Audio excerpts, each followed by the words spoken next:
KD এগ্রিকালচারে আপনাদের সব স্বাগত। আজ আপনাদের কাছে একটা খুব শর্ট ভিডিও করতে চাচ্ছি পায়রা নিয়ে, যেটা হলো এখন কেউ এই বর্ষার সময় কেউ পায়রা কিনো না। আমার সমস্ত পায়রার অসুস্থ হয়ে গেছে, চোখ উঠেছে, তার জন্য আমি মেডিসিন ইউজ করছি। পায়রা সুস্থও হয়ে যাচ্ছে, কিন্তু পায়রা রোগ এসে যাচ্ছে। আমি হাটের থেকে লক্ষা পায়রা কিনে এনেছিলাম।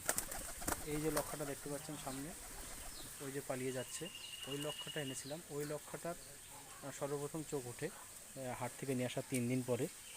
হ্যাঁ, তারপরে আমার সমস্ত পায়রার এক এক করে চোখ ওঠে, চোখ দিয়ে জল ঝরে, নাকে সর্দি, প্রচণ্ড অসুস্থ। আমি একেবারে হতাশ হয়ে গেছি পায়রাগুলোকে নিয়ে।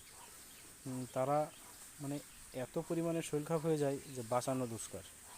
তার জন্য আমি মেডিসিন ইউজ করেছি, এখন অনেকটাই সুস্থ। আশা করি একটা পায়রারও কোনো ক্ষয়ক্ষতি হয়নি, কিন্তু পায়রাগুলো হালকা হয়ে গেছে। খাওয়া দাওয়া কম করছে তো, তার কারণে পায়রা হালকা হয়ে গেছে। তা বাদে পায়রা অলওয়েজ ঠিকঠাকই আছে। সব চোখে দেখলে বুঝতে পারবে।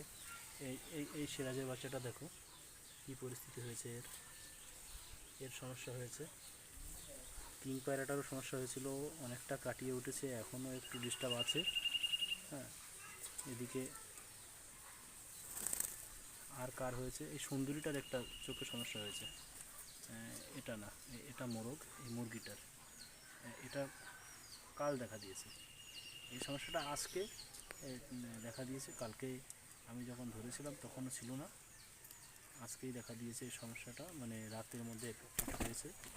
আর এটা সব থেকে সমস্যা হয়েছে সেটা হলো আজকে 5 দিন আমি একে এখনও সুস্থ করে তুলতে পারিনি।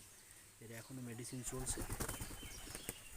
তো কী কী মেডিসিন আমি খাওয়াচ্ছি, কী কী মেডিসিন ইউজ করছি, সেটা যদি আপনারা কেউ জানতে চান, যোগাযোগ করলে অবশ্যই বলে দেওয়া হবে।